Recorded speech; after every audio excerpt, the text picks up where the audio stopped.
Hello, friends! Welcome to Coding Garden with CJ. Welcome to Morning Tea with CJ, the show where I browse the web and talk about the latest JavaScript news. Let's get started.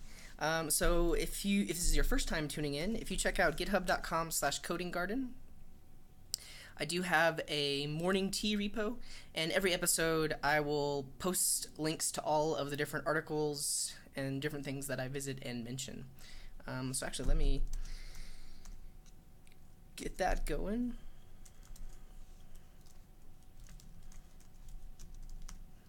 And if you're watching live, please feel free to say hello, drop a message in the chat. I would love to say hello. Hello. Hello. Also, tell me what tea you're drinking, if you are drinking tea. Today is the 19th. 2018. What? Oh. CD Merchter? No. Create a README file. And then open this up in Atom. How are you today? I'm okay. I'm a little tired. If you caught my live stream last night, I did a bedtime JavaScript reading of You Don't Know JS, so check that out. April 19th, 2018. Let's get started. So I have open r/JavaScript, r/webdev, r/programming, and we'll see what we find. Usually towards the end of the episode, I like to use or try to implement something that I find in an article. Alright, this is a self-post on r/JavaScript. I called it yesterday, why it's finally time to give up on the name JavaScript.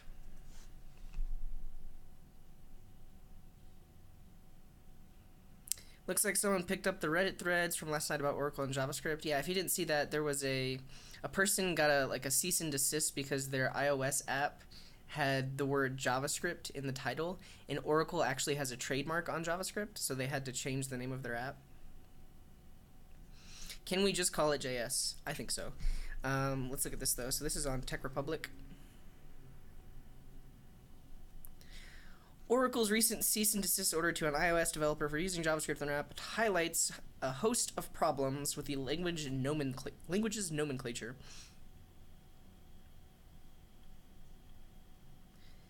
Yeah, so Oracle owns Java. Java has nothing to do with JavaScript. They just share the word Java in the name. But the reason the language was initially called JavaScript was so that, because at the time Java was so popular, they wanted to ride the coattails of a really popular language, so they just called it JavaScript. But now it really should just be called ECMAScript, because that's what all of the browsers are implementing, the ECMAScript standard. Prior discussions, I think this is the article. We're just getting started, but let's take a quick break. Take a stretch, look away from the stream, the screen. If you are watching live, throw a message in the chat. What are you drinking? I am drinking yerba mate today.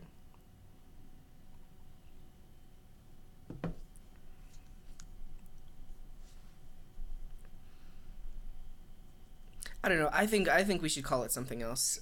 ECMAScript is it's not hard to say, but it's weird. It's a weird word. We could just call it JS. I tried to do that for a while. I just trained myself to just say JS instead of JavaScript. It's not easy. Call it LiveScript or ECMAScript. Yeah, definitely. All right. Let's post a link to this.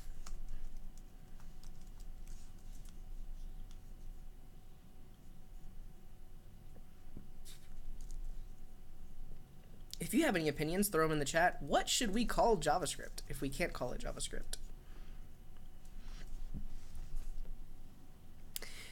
Designing very large JavaScript applications. This is a post on Medium.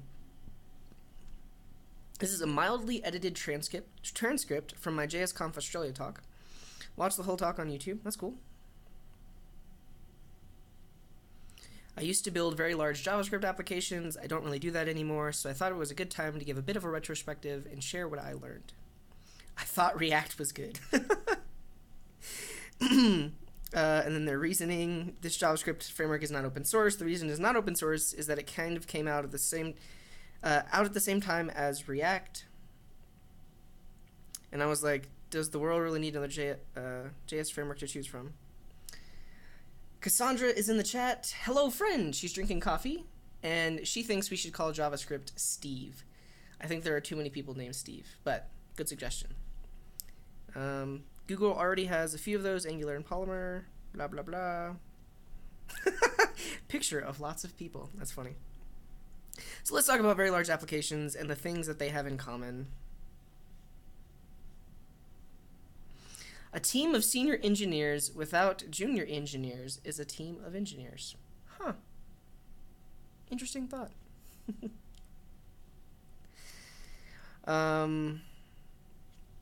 Okay. They're talking about engineers now. Choices for APIs and abstractions. Okay, I think this article would be a better read if you went through it yourself. I don't want to just read it to you. But it looks like there's a lot of good stuff in here. Like large teams, working with large code bases, being a human. Cool. I will definitely check that out later. As I said, I don't want to just read it to you, but it looks interesting.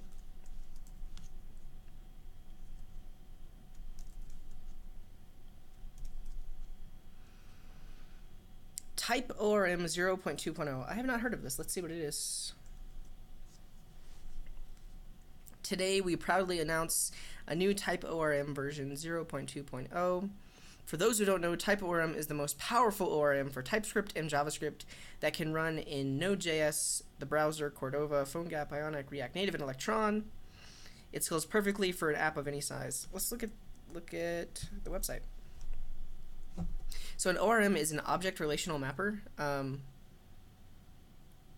I'm curious what databases it supports. An object relational mapper essentially allows you to communicate with the database, and instead of having to write just like raw SQL queries, you interact with objects at a higher level, and then it creates the SQL queries for you.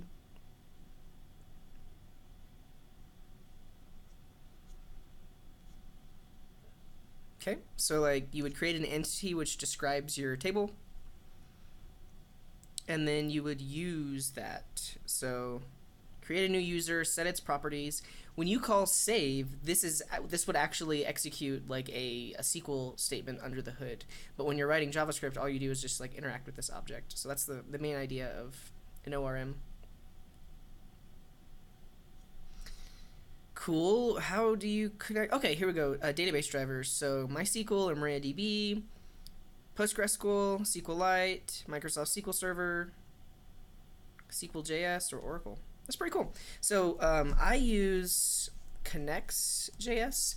Now, Connects is not an ORM. It is a query builder. But it has kind of like, similarly, like a higher level API. Essentially, you can, well, for one, it also manages migrations.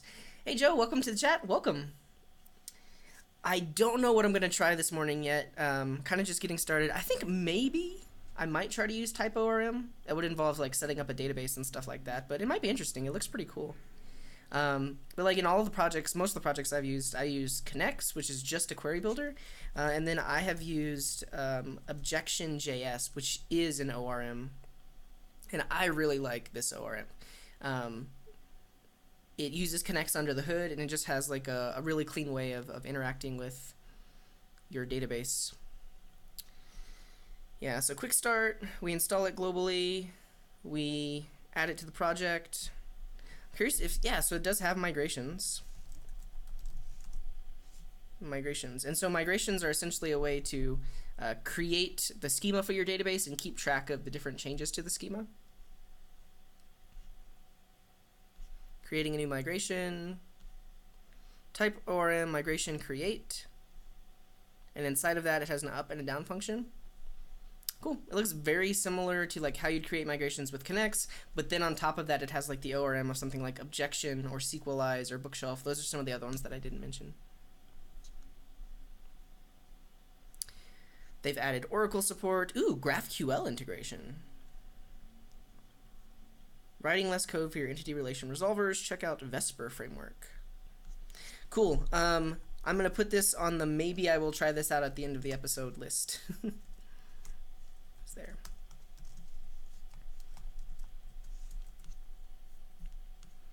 typeorm 0.2.0 released. It looks pretty cool.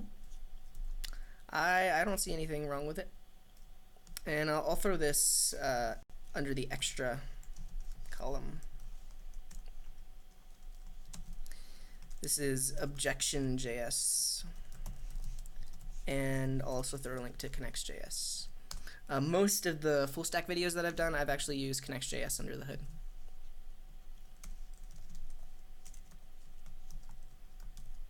No. Hello, is it Arsalan? If I'm pronouncing that, I'm sorry, but you're very welcome for all the tutorials. Thanks for tuning in.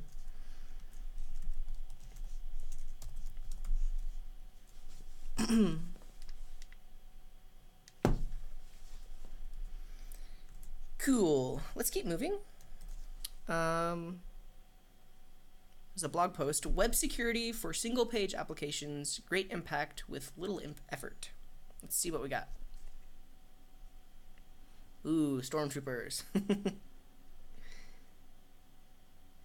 So Joe is asking in the chat, is Connects the same as Express? It wouldn't be the same, but you would use it with Express. Like Express is the web framework that allows you to create backend routes for like GET requests and POST requests, and then inside of those routes, you might use Connects code to talk to a database.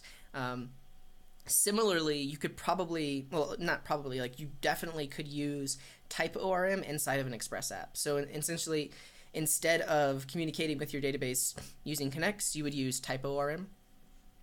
But I would say Connects and Express are separate, but they can definitely be used together.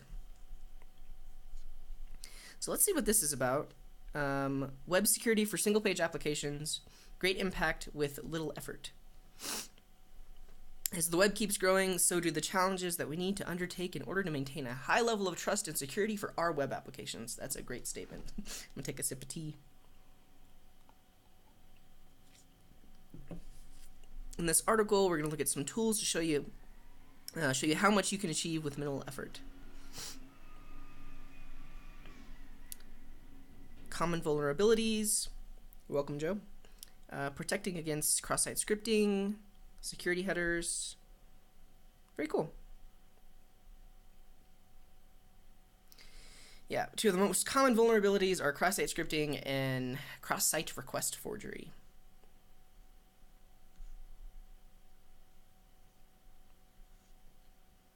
Protecting against XSS. Looking at some headers. It's very cool. It's very, very in-depth. I think I mentioned it either on the last morning tea or the one before it, but I did a talk on security with node.js. It's not on my Coding Garden channel, but if you search for security best practices node.js, this one, I did this was like a year ago, but I talk on how to make your Node.js app secure, and then actually demonstrated like how a cross-site request forgery might work, or how cross-site scripting might work. So you can check out this video. I'll throw it in extra. Security best practices.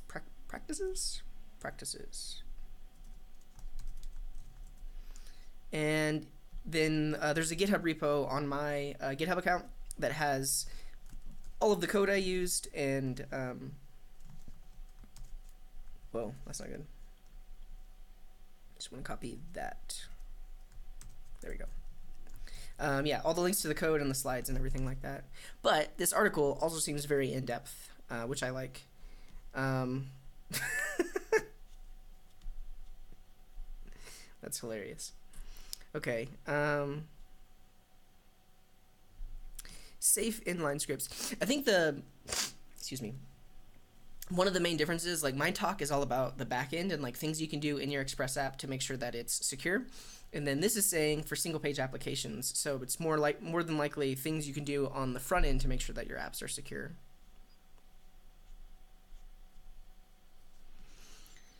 Setting CSP, sub resource integrity. Ooh, this is super interesting. So if you've ever like installed Bootstrap and you just like copy and pasted from the getting started on their website, you'll often see that it has this integrity and cross-origin value. And essentially what this does is when the browser makes the request for this JavaScript file or CSS file, when it gets it back, it compares the hash of it with the hash that you have in integrity. And if it doesn't match, then that means potentially there's like a man in the middle and they've sent you like a malicious version of that script. So by having this integrity there, you're making sure that no one can modify this, and if they do modify this, your app just won't work and it won't load that script file. Remember, with great power comes great responsibility. I think that's just like the underlying idea for building web apps. Like, people that learn how to code, you build apps, but you're building things for people that know nothing about technology, so you have to make sure that your stuff is secure. Make sure that you're using HTTPS. Cool. This is a very in-depth and great article. Check it out.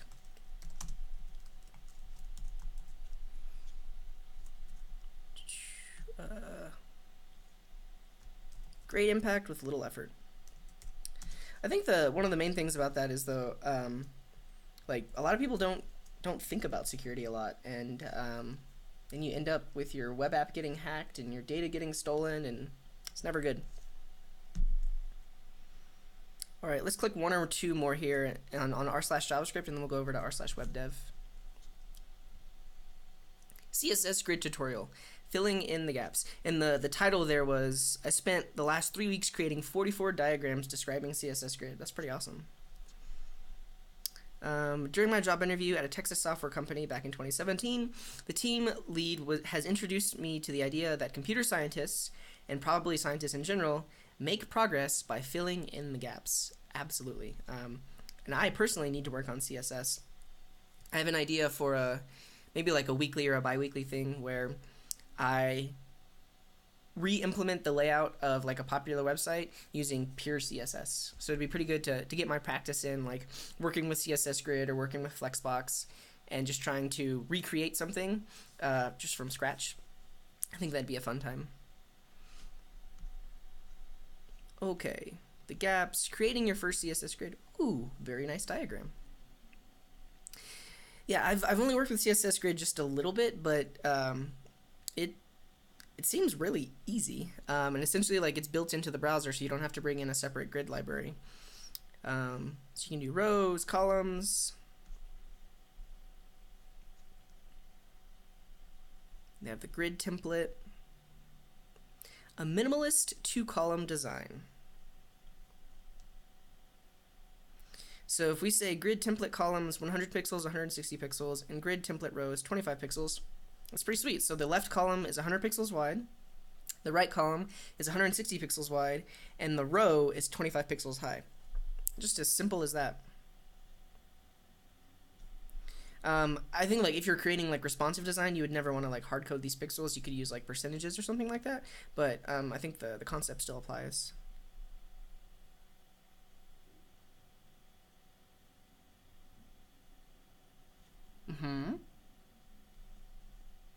Cool. Yeah, I'm not going to go through this whole article, but it looks pretty sweet. Learn about CSS Grid.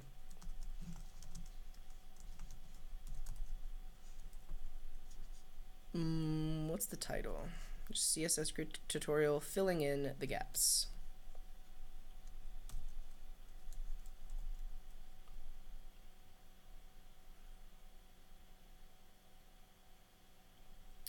All right, let's move on to r/WebDev and see if we find any interesting links.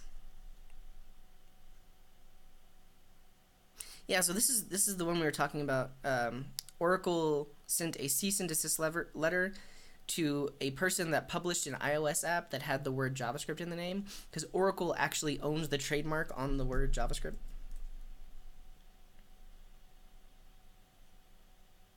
Yeah, and that's the one that we mentioned I think in this very first post. The latest trend for tech interviews: days of unpaid homework. That's a thing. Like, you might have like, you apply at a place and you get a take-home challenge that like takes you days or like a week to finish, and you're not getting paid for it. You're just gonna do it, you submit it, and then maybe you never hear back from the company. Last year, a company that was interested in hiring me. Oh, check out this. Boom! This is the the tool the desktop tool I created in my Electron app live stream a few days ago. I made some tweaks after the live stream, but it allows me to like highlight something on the screen. But last year, a company that was interested in hiring me as a software developer asked me to build a food delivery application for a fictional restaurant as a way to test my coding abilities. I was a bit shocked. The time commitment for building an entire application from scratch can be substantial, and the homework assignment didn't pay. Yeah. I think anytime you get a coding challenge, you don't want to just like do it immediately. You want to kind of assess it. Like, am I doing work for free, or am I doing something that seems more like they're just testing my skills? How homework became part of the tech interview.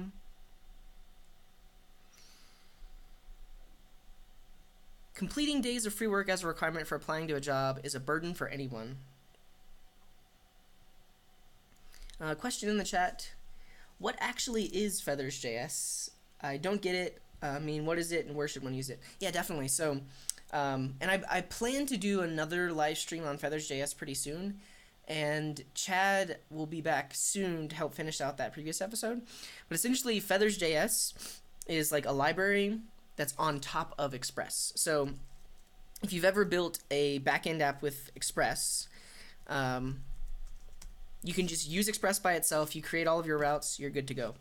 Feathers essentially gives you a generator tool that will automatically create routes and services for you based on like terminal commands. And the other thing that they're really known for is their real-time API layer. So by generating services and routes using Feathers, it automatically integrates with Socket.io or some other real-time providers. And the backend app that you create can essentially push updates to the client without the client requesting them. So this poll that I created, if you haven't seen it, poll.coding.garden, this allows people to suggest future videos for me to do, and then also click to vote on them. However, if multiple people have this page open, it updates in real time. So if I have this page open on both pages, and then like I remove a vote over here, anyone else that has that page open is going to see that vote happen instantly. And then if I suggest a video, what should I suggest? Say like Feathers.js in depth. When you add that suggestion, everyone else that has the page open will, like, no matter where they are in the world, will instantly see that that thing was added. So for one, it makes working with real time really easy. Because to code this was trivial, but now like anywhere in the world, if someone has this app open, they're going to see people voting in real time. They're going to see things being suggested in real time. And really, it's a library on top of Express. Whoa, didn't mean to do that. That's my background, though. Woo! But yeah, I think in the future, I'm definitely going to do some more videos on Feathers, and I will just link it. We kind of got off topic, but it's totally fine. I'm going to link that in the links down here so other people can check that out.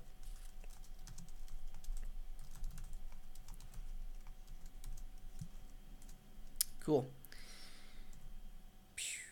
And kind of just to hit home like what this is really doing, if you've ever heard of Sales.js. Now Sales.js, oh yeah, they are real time. That's my break timer. Let's take a quick break.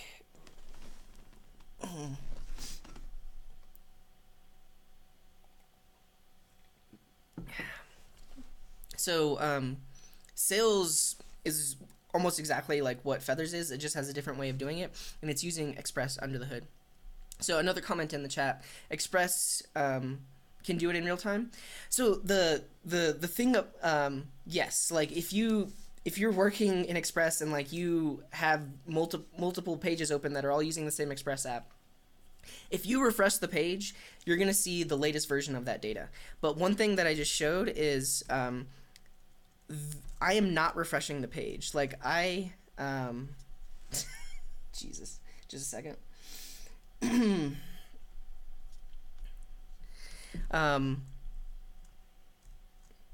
Oh no, it's fine. I think it's fun to talk about because I will do future videos on it.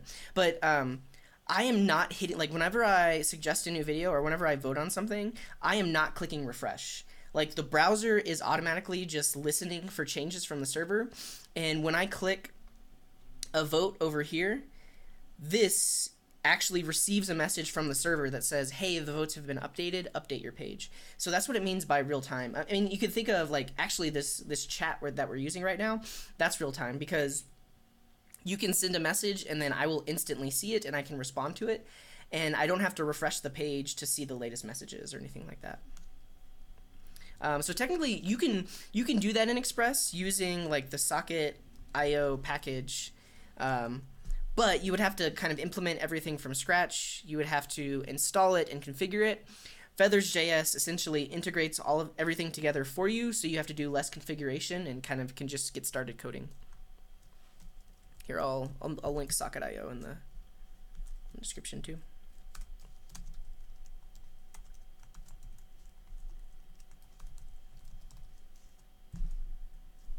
Very welcome.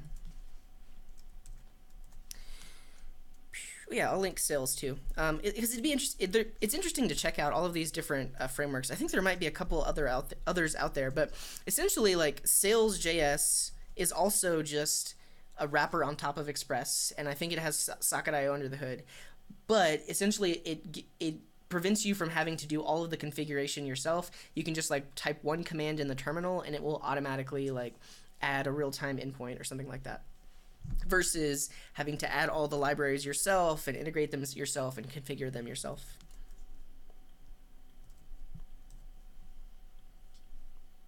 Cool. Did I post a link to this one yet? No. Yeah, so the article that we were talking about was having homework for job interviews. Yeah, I think it's an interesting thing, because in teaching at Galvanize, I had a lot of students that would get asked to do a take-home code challenge, and sometimes like it was ridiculous the amount of work that they wanted them to do, and essentially for free. And a lot of times it sounded like it was like, hey, basically like build my app for me, and maybe we'll hire you. Like it's not at all fair. My preferred interviews are on-site, working with the team and pairing with the team, and just seeing like if you jive with the other members of the team, and if you're a cool person to work with. Like that's really, for me, the only way to figure out if someone will be a fit at your company and on your team. Yeah, I mean, you can test their technical chops all you want, but like, are they going to work well with others and work well with your team and that kind of thing? That's mostly what I care about. Let's Encrypt is now the largest SSL certificate issuer for websites with 51.21% domain usage. That is awesome. So if you're not familiar with Let's Encrypt, they let you create free SSL certificates for your servers. And I mean, for the longest time, the only way to get an SSL certificate was to pay $10 a year or $100 a year from any one of their certificate providers. But these people provide it totally for free. And I use now.sh for deployment, and they automatically configure SSL for me using Let's Encrypt. So like when I deploy a website, they will automatically contact Let's Encrypt, get a free certificate, and apply it to the site that I deployed. So they are pretty awesome. Let's link them. Let's Encrypt. And if you've ever deployed a static site with Firebase, they actually use Let's Encrypt under the hood. So using those services, you don't have to configure the SSL certificate yourself. However, if you want to, you totally can. Like, you request a certificate from them, and if you're like totally in charge of your backend server, you can use that certificate to set up SSL.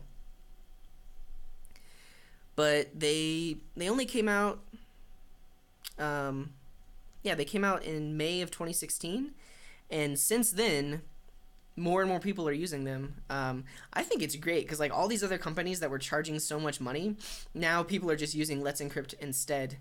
and not handing over all their money there.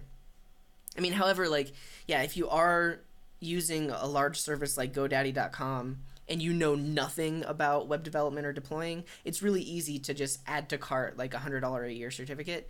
But if you want to do a little bit of configuring, or you're using a service that uses it, Let's Encrypt is awesome. Sweet. So it is now... Oh, I think I clicked the wrong subreddit. Let's Encrypt passes 50% market share. That's awesome. Oh, that's super funny. Like, I clicked the latest trend for tech interviews, days of unpaid work, is also in r/programming. Like, I'm in r/webdev, r/programming. A lot of the links carry over between the two. Cool.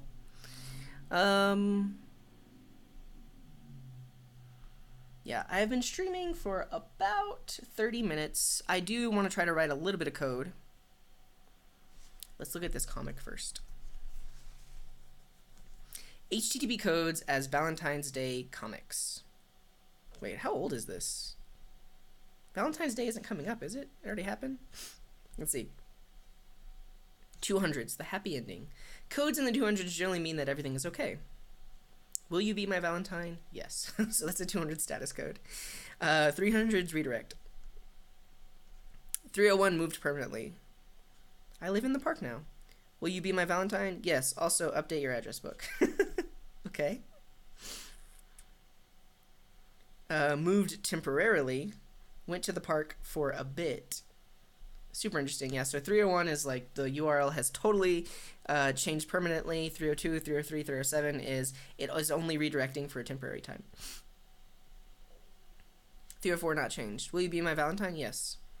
Will you be my Valentine? My answer hasn't changed. Will you be my Valentine? My answer still hasn't changed. That's great. 400 bad requests. I have no idea what you're saying.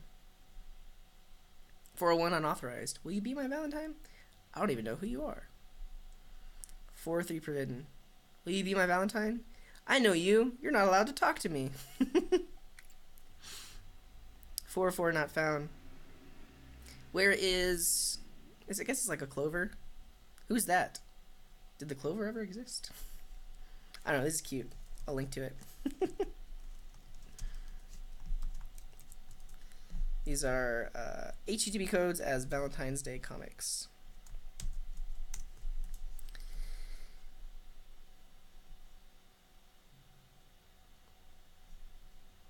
Got hired for a good paying developer job, anxiety through the roof. Let's read this one, and then I think maybe I'll try to use typeorm real quick. We'll see how long it takes me, but let's try it.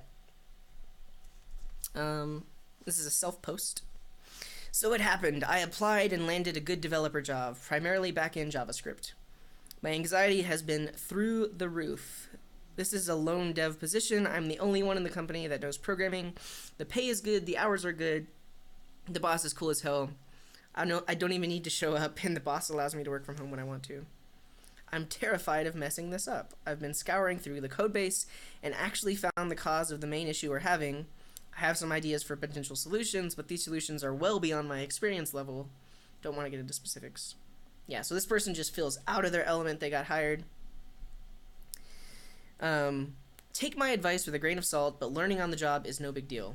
Fake it till you make it, my man. It's good that you're being open with your boss. Don't stress. It sounds like you know exactly the type of person or the manpower you need to finish what you started. Yeah, I think that's the main thing. Like, a lot of people new to the industry feel like it's very weird that on your job you don't know everything. You don't already know everything there is to know about it, and now you're just using that knowledge. Like, a lot of other professions work that way. You go to school, you learn about this thing, and then you go into the job force and just use what you learned. I mean, you usually are learning on the job in most places, but typically, like, you use what you learned, and now you are that thing. Web development, programming, software engineering, you are always learning. You are always learning on the job, and especially as someone new in the industry or someone that's a junior, like it is your job to learn. Like, of course you can do the work that you can do, but you should be and will be learning as a junior. Dude, you're in a most ideal position. Your boss is cool about it, you have something challenging to fix, you will learn a ton and know what you don't know. My suggestions would be to start tracking it on your own if you think you can fix it in a relatively acceptable time frame. Yeah, so this dude is just freaking out for no reason, like, yeah, getting hired as a programmer, you don't know absolutely everything. You have to figure things out, you have to learn. Especially in web development, where the industry is changing constantly. All right, I want to try to use typeorm. Let's see if I can do it. So this was a link that I clicked earlier. Typeorm 0.2.0 was released. So let's see if I can make like a simple API with like one simple database using typeorm.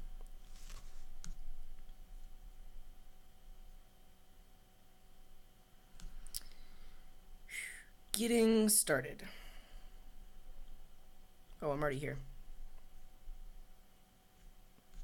This is like example with Express. Let's see. Create the directory. Oh, I guess the interesting thing is we have to use TypeScript. I've only used a little bit of TypeScript.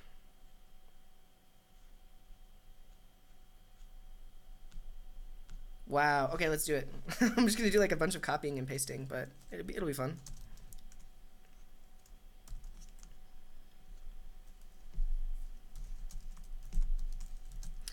So we're going to go into the morning tea directory and then to today's directory, which is the 4th19. Okay. So what this is telling me is the first thing is to create a directory for my app. And this is essentially creating a backend API that allows you to CRUD users. So let's do it. CRUD users API. And then in that directory, we initialize it as an npm repo. That creates the package JSON. So then we need to install TypeScript and configure it. So we will do that.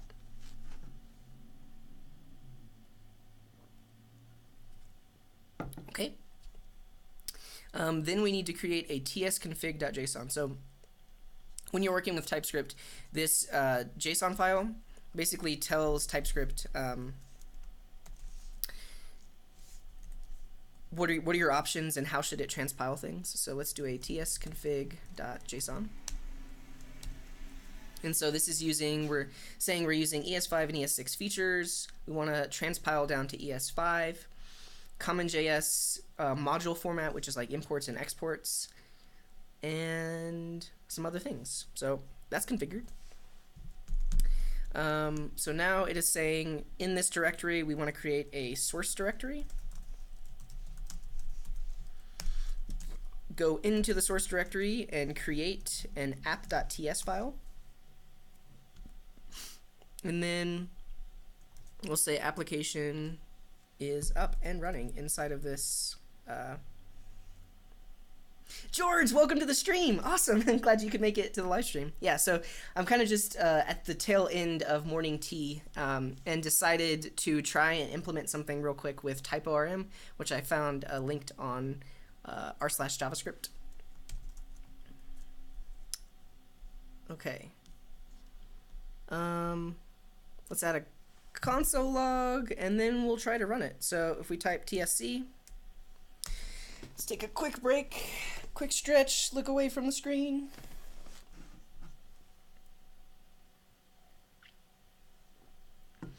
I guess what time is it in Greece, George? I think you're 9 hours ahead of me. Is it? Wait, is it 7? Is it 7 p.m. there? Anyways, thanks for tuning in. Cannot find name console. Well, that didn't work. Oh, maybe I need to do tsc from the folder above it.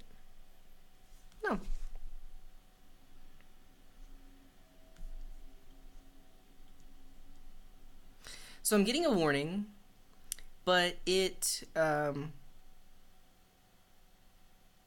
afternoon. Okay. Yeah, I'm getting a warning, but it's still transpiling it. Very interesting. Okay, so I've got my app.ts. It does that. When you transpile something with TypeScript, it converts that. You saw that it made that JavaScript file. So it turned this into this, which is nothing special. But now I should be able to run that. So if I do node source app.js, it logs it to the console. Cool. So now we will add a lot of things. So we're going to add express, body parser, types from express, and types from body parser. So the main idea is, like, when you're working with TypeScript, everything has typings on it. So like, instead of just JavaScript has no types, but yeah, so instead of just like building out your express app with no types, these packages actually allow you to specify those types for like request handlers and different things like that. So those got installed. Express is the backend library. Body parser is whenever you're receiving data from a client, it parses that data. Type information for express, and then type information for a body parser. So in app.ts, let's just copy and paste. If this were any other time, I might actually like write it out from scratch, but let's see.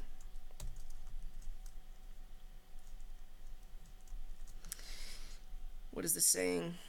Types can only be used in a TS file. Oh, I put this in the wrong file. Good call. I should not put it in app.js. I should put it in app.ts. Yeah, so when you're working with TypeScript, the TS file is where your code goes, and then when you transpile it, it creates the JS file. So yeah, let's just look at this code real quick.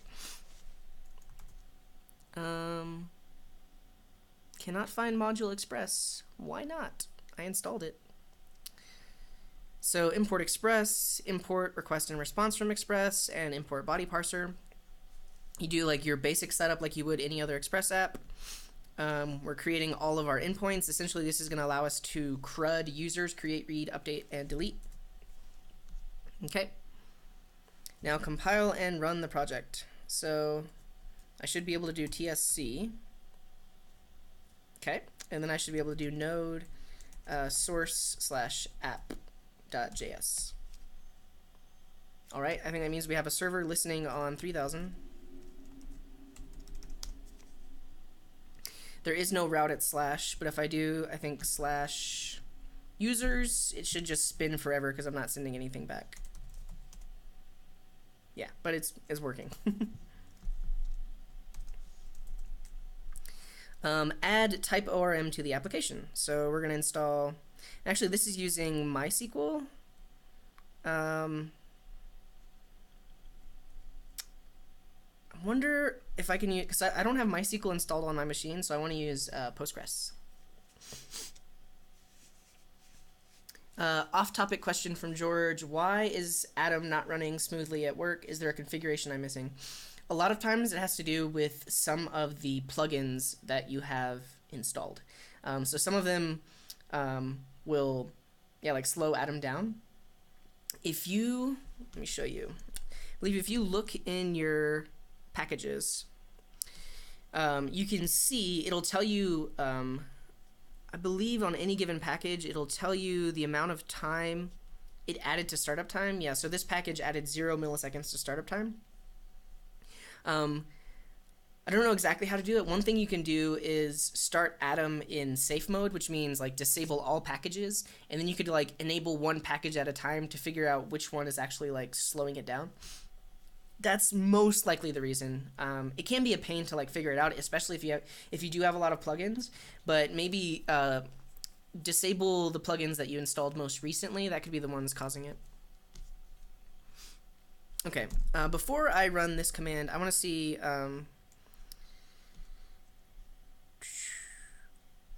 what databases they support. Well, I know they support Postgres, but I want to figure out how to connect that to Postgres. Postgres connection options, okay. but what is the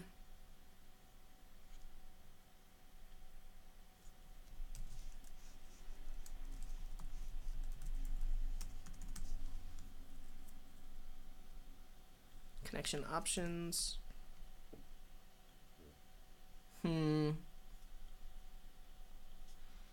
I just need to know. I think it's the PG library.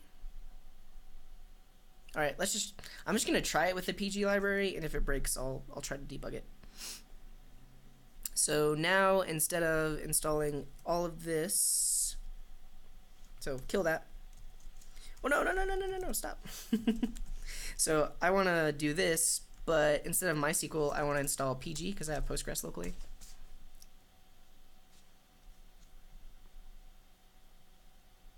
Yeah, so MySQL is the underlying database driver. If you're using a different database system, you must install the appropriate package. Let's create an orm config json. So in Atom, I'll create, does this go at the root?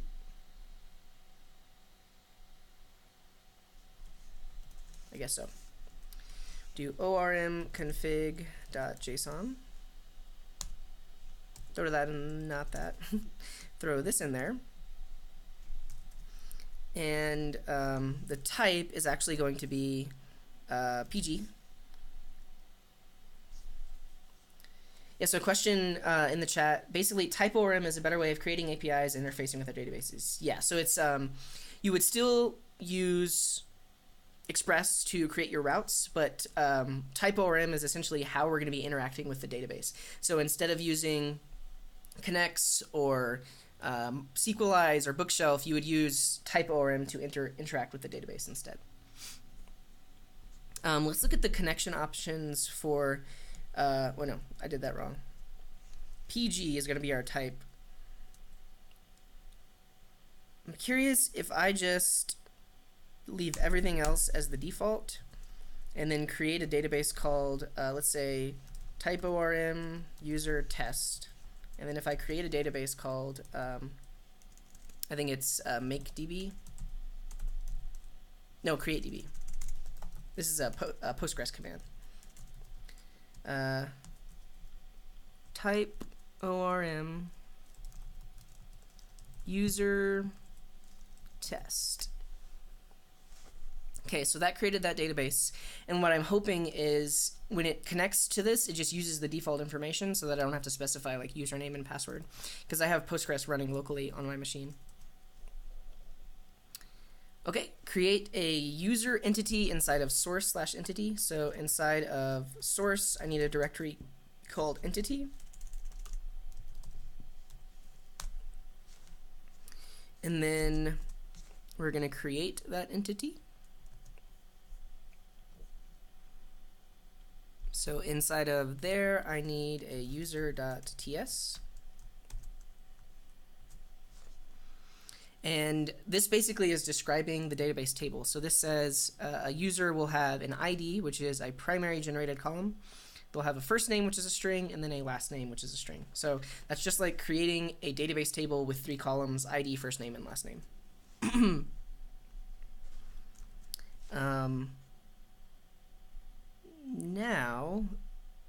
Now this is where our,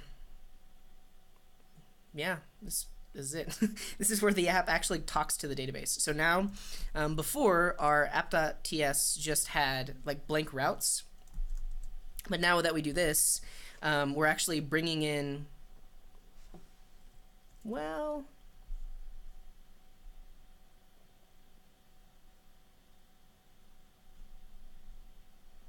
import user from /user.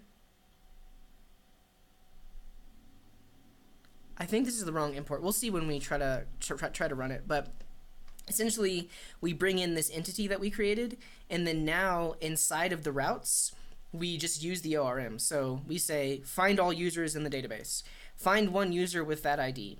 When a post request is created, create that user in the database and then save them to the database.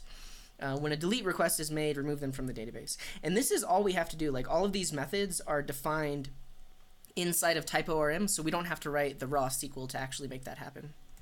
I'm thinking I'm gonna have to update this, but let's see what happens. So we changed that. If you want to extract action callbacks into separate files, you need the connection instance. You can simply use get connection.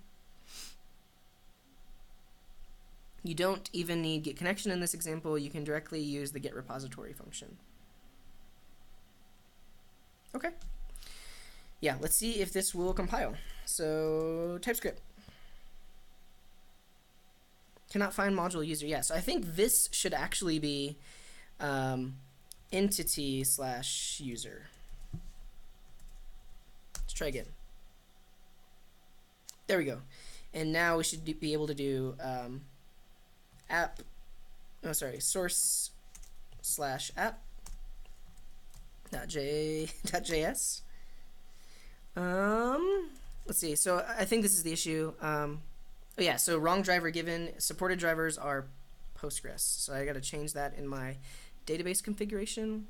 So type will be Postgres. Let's see if this works. It's working.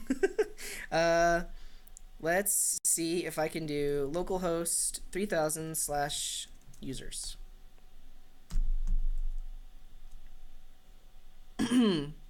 Alright, I'm getting a SQL error. Relation user does not exist. Yeah, so that's one thing. Like, I created this entity, but I need to actually like run that. Whoa, not that. This. I need to run this against the database so it actually creates that table. I'm curious how I do that and why this guy didn't tell me to do that.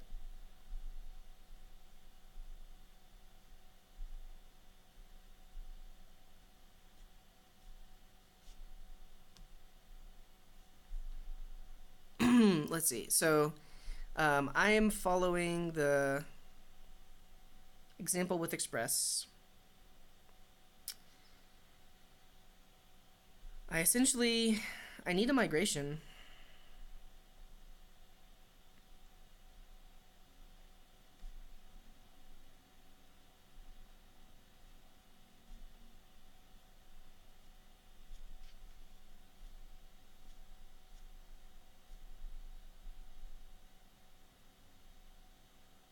Using migration API to write migrations. In order to use an API to change a database, you can use the query runner. Yeah, so essentially, I need to create the user table in a migration before I can actually interact with it. I'm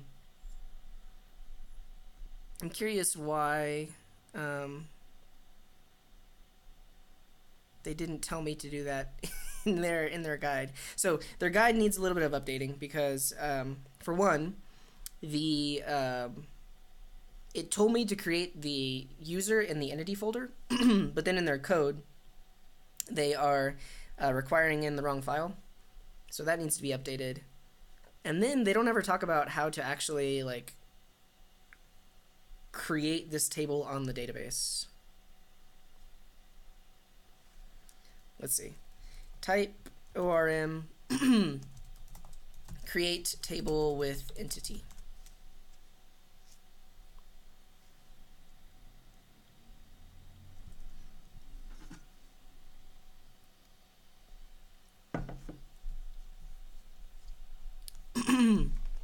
Let's see.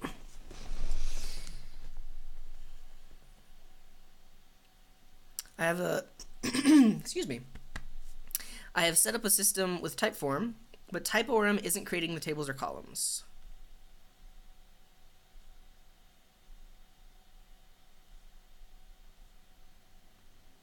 Auto schema sync is true. Let's take a quick stretch. Oh, and then this is like an older post. I think this is the issue with like working with a library that is kind of new. Like it's just in version 0.2.0. Because like the answer says auto schema sync, but then a response to that says now you can just use synchronize true. Let's see if this works. So in my Orm config, I'm gonna say synchronize is true. We'll kill the app, recompile it, and then run it.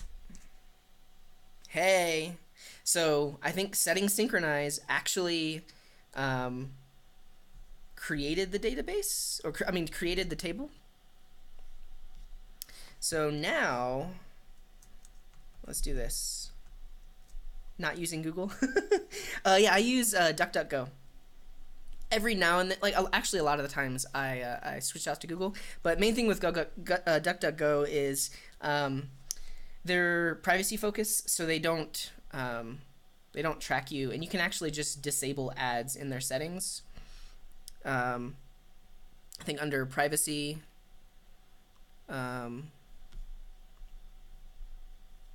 Yeah, I think you have the option to enable ads, which supports DuckDuckGo, but you can also disable them.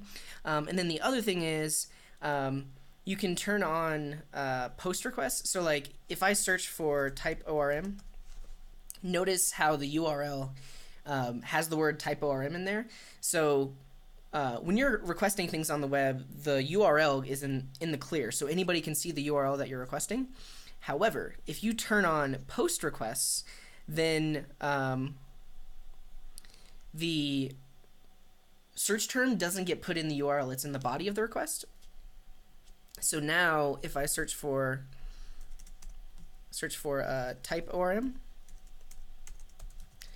notice the URL doesn't have my search term in it, but it actually does the search. So it's like privacy focused, because if your ISP was tracking your URLs, they wouldn't actually see your search terms. However, every now and then I will use Google, and DuckDuckGo has a lot of built-in things. So you can do ! and then they have lots of different search providers, but if you just do G, that will jump out to Google and do the same search on Google. Okay, but what we just did was create the database, create the table, I thought. So now it's trying to get all of the users. And one thing we can do is go into pSQL and make sure that that database actually got created, or that table got created. The command I ran earlier was that. So if I do pSQL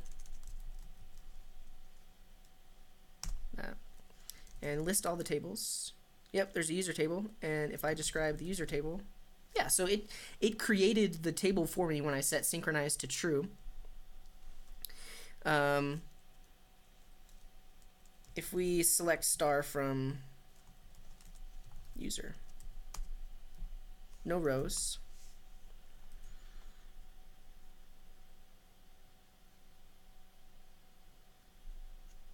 Curious why it's spinning though.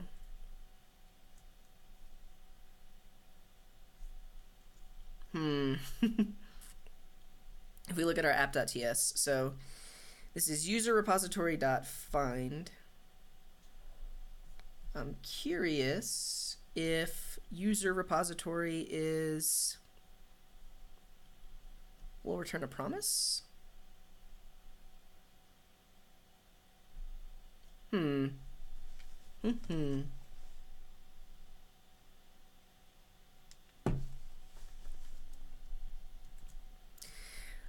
Okay, I've been streaming for almost an hour now, and here's the thing. TypeORM seems awesome, but their documentation is off. I followed a very simple tutorial, and it's not working. Pretty sure I've done everything right.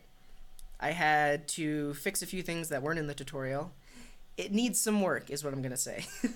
I might get this working later, and I'll push that code up too. And actually, let me go ahead and push everything I've done so far. So let me just make sure that they created a gitignore file. No, they didn't. So that's the other thing. Because I have all these node modules and everything, I need a gitignore file so that it doesn't push those up. Okay. And I'll link to this video also. The video you're watching right now.